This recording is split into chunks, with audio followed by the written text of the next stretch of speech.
Hello, Assalamu alaikum, dear viewers. Hopefully you are fine. In today's topic is there. আজকে আমরা there নিয়ে আলোচনা করব। there দ্বারা আমরা অসংখ্য বাক্য তৈরি করতে পারবো। অনেকেই হয়তো জানেন, আবার অনেকেই জানেন না। যারা there এর সঠিক ব্যবহার জানেন না, তারা চাইলে ভিডিওটি দেখতে পারেন। So let's get started. there অনেকজনে there দ্বারা সেন্টেন্স তৈরি করতে পারেন না। there অর্থ হচ্ছে আছে অথবা ছিল। দেয়ার অর্থ হচ্ছে আছে অথবা ছিল। তাহলে যদি আমরা দেখি দেয়ার এর পর ইজ হবে না আর হবে, দেয়ার এর পর ইজ কখন হয় আর কখন হয়।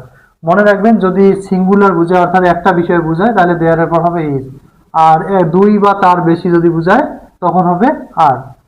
যেমন এখানে আমরা লিখছি দেয়ার আর 30 স্টুডেন্টস ইন আওয়ার ক্লাস, অর্থাৎ আমাদের ক্লাসে 30 জন ছাত্রছাত্রী আছে।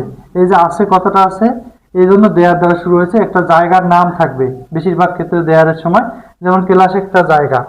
তেমন দেয়ারের পর এখানে ওয়াজ কেন, একটা পাস্ট টেন্সে আমরা বলতে পারি।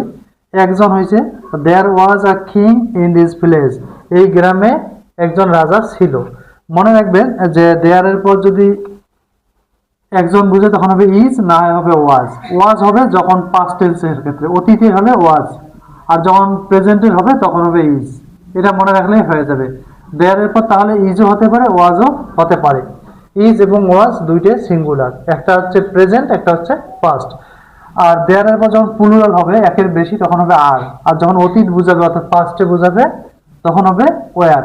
যেমন আমরা যদি বলি আবার দেয়ারের পর লেখা আছে যে ভাবের পাস্ট ফর্মও হতে পারে। যখন দেখবেন যে নির্দিষ্ট বা কোনো জায়গা নাই তখন হবে ভাবের পাস্ট ফর্ম। যেমন দেয়ার লিভ টু ফ্রেন্ডস, দুই বন্ধু বাস করতো। অর্থাৎ দেয়ারের পর ইজও হতে পারে, আরও হতে পারে, ওয়াজও হতে পারে, ওয়ারও হতে পারে, আবার ভাবের পাস্ট ফর্মও হতে পারে।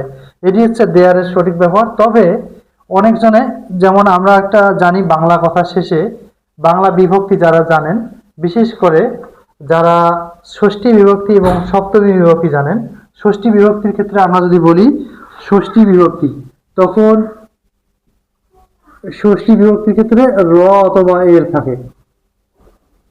আর সপ্তমী বিভক্তির ক্ষেত্রে আমরা জানি এ অথবা অধ্যস্তীয় এই কথাগুলো থাকে। তাহলে এগুলো যখন থাকবে তখন বুঝতে হবে এই সেন্টেন্সটাও দেয়ার দ্বারা শুরু হবে।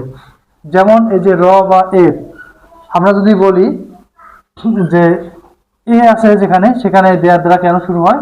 যেমন এখানে বলা হয়েছে আমাদের ক্লাসে, তাহলে আমরা যদি লিখি যে আমাদের ক্লাসে বা শ্রেণীতে, আমাদের ক্লাসে, এই যে এখানে একটা অনুচ্চারিত এ আছে, এটি হচ্ছে সপ্তমী বিভক্তি।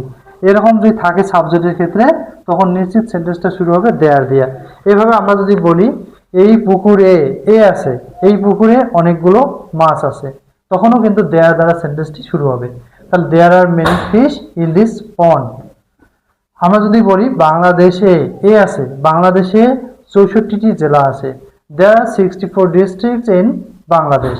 এভাবে আপনারা বুঝতে পারবেন যে যখন সপ্তমী বিভক্তি বিশেষ করে এ অথবা অন্তস্থীয় থাকবে তখন নিশ্চিত সেখানে দেয়ার দ্বারা সেন্টেন্সটি শুরু হবে। তো আশা করি আপনারা বুঝতে পারছেন। এভাবে আপনারা চাইলে দেয়ার দ্বারা অসংখ্য বাক্য তৈরি করতে পারবেন। You can make a lot of sentence by using there. Thank you for watching. যদি ভিডিওটি হেল্পফুল হয় অবশ্যই আমাদের পেজটি ফলো করবেন। See you again. আসসালামু আলাইকুম।